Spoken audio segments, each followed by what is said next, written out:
పాటించాలి దయచేసి 2 నిమిషాల కంటే ఎక్కువ సమయం లేదని చాలా సమయం చాలా ఎక్కువైపోయింది ఇప్పటికే 2 మందుల సామిల గారు 2 నిమిషాలు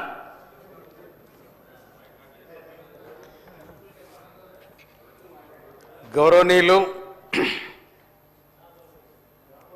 స్పీకర్ గారికి నాకు అవకాశం ఇచ్చినందుకు ధన్యవాదాలు తరతరాల యుగాల చరిత్ర ఇది ఈ చరిత్రలో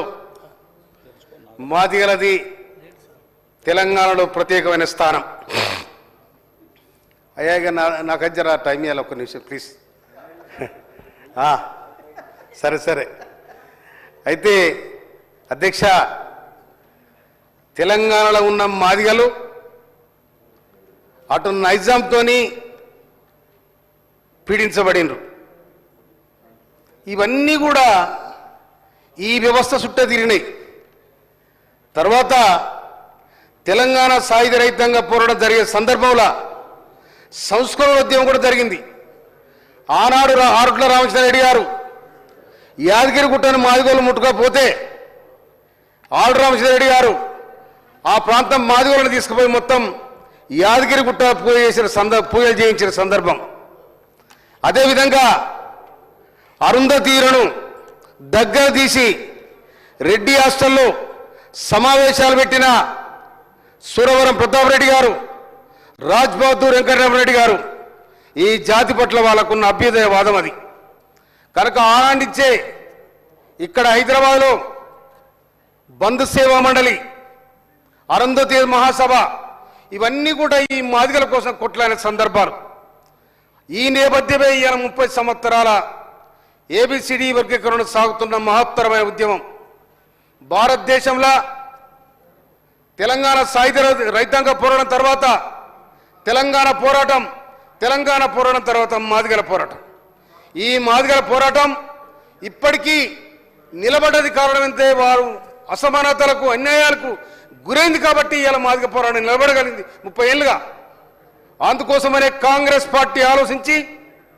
ఆనాడే కాంగ్రెస్ పార్టీ మాదిగలను దగ్గర తీసుకొని బాబు జగజ్జీవన్ రావుకు ఇందిరాగాంధీ స్థానంలో ఇందిరాగాంధీ మంత్రివర్గంలో నెహ్రూ గారి మంత్రివర్గంలో ప్రధానమైన స్థానం కల్పించడం జరిగింది డాక్టర్ బిఆర్ అంబేద్కర్ రాసిన రాజ్యాంగం ప్రకారం ఇలా కూడా ఒక నిమ్న జాతులకు కూడా మనం అవకాశం కల్పించాలని రాజ్యాంగంలో ఉన్న రాజ్యాంగం పొందుపరిచే సందర్భంలో అగ్రకులాలు కూడా వీళ్ళకి అవకాశం ఇవ్వాలి లేకపోతే ఈ జాతి ఒక ఐక్యంగా ఉండలేకపోయిందని ఆనాడే మహనీయులు ఆలోచించడం జరిగింది అందుకోసమనే ఇవాళ డాక్టర్ బిఆర్ అంబేద్కర్ రాసిన రాజ్యాంగాన్ని తూచా తప్పకుండా అమలు చేస్తున్న మన ముఖ్యమంత్రి డైనమిక్ ధైర్యం ఉన్న ధైర్యశాలి ఒక అభ్యుదయవాది ఒక సామాజిక స్పృహ ఉన్న నాయకుడు మన రేవంత్ రెడ్డి గారి నాయకత్వంలో ఆగస్టు 31 తారీఖున ఆగస్టు పట్టునాడు సుప్రీంకోర్టు ఇచ్చిన తీర్పు అవుతుందో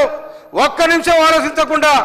నేను తప్పకుండా ఆర్డర్ తీసుకొస్తా మాదిగలకు అన్యాయం చేస్తా ఏబిసిడి వర్గీకరణ చేస్తానని తలపెట్టిన రేవంత్ రెడ్డి గారికి నా జాతి పక్షాన నా ప్రజల పక్షాన అందరి పక్షాన నేను హృదయపూర్వక ధన్యవాదాలు చేస్తా ఉన్నాను వారం 10 రోజులనే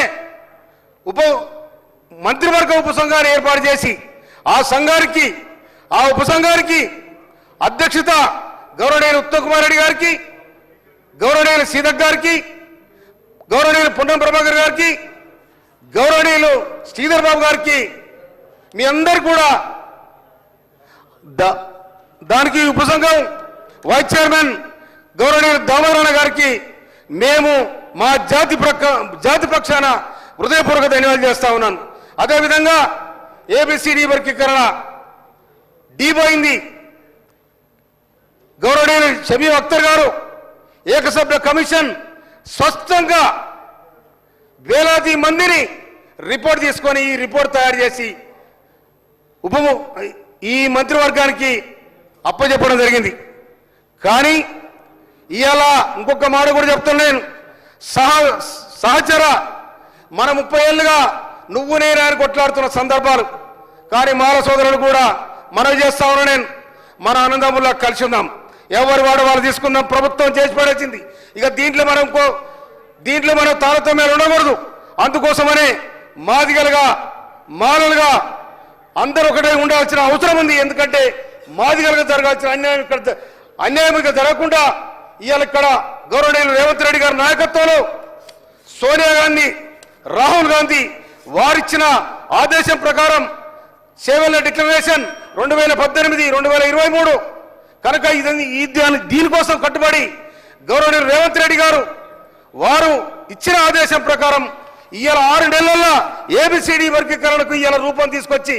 కోట్లాది మంది, లక్షలాది మంది మాదిగలకు, మాదిగ ఉపకులాలకు ఇవాళ ఉపశమనం కలిగించారంటే రేవంత్ రెడ్డి గారు మాదిగలకు ఉండేలా చిరస్మరణీయంగా ఉంటున్నారని సందర్భంగా మనం చెప్తున్నాను. ఒక్క రేవంత్ రెడ్డి గారు కాదు, లక్ష్మీకాంత్ తప్పకుండా ఈ మాదిగ జాతి మీకు అండగా ఉంటుంది, కాంగ్రెస్ పార్టీకి ధీటుగా ఉంటుందని ఈ సందర్భంగా మనం చేస్తూ నేను మా తుంగతుర్తి ప్రజల పక్షాన ఇక్కడ నేను మాట్లాడుతాను. తుంగతుర్తి ప్రజలకు రేపు నుండి వేలాది మందితోని తుంగతుర్తిలో మనమందరం జమై దళితుల కోసం జరిగిన ఈ గొప్ప ఈ శుభకార్యాన్ని కాంగ్రెస్ పార్టీకి, ముఖ్యమంత్రికి, మంత్రివర్గ ఉపసంఘానికి ధన్యవాదాలు తెలియజేసే కార్యక్రమంలో మీరందరూ సిద్ధం కావాలని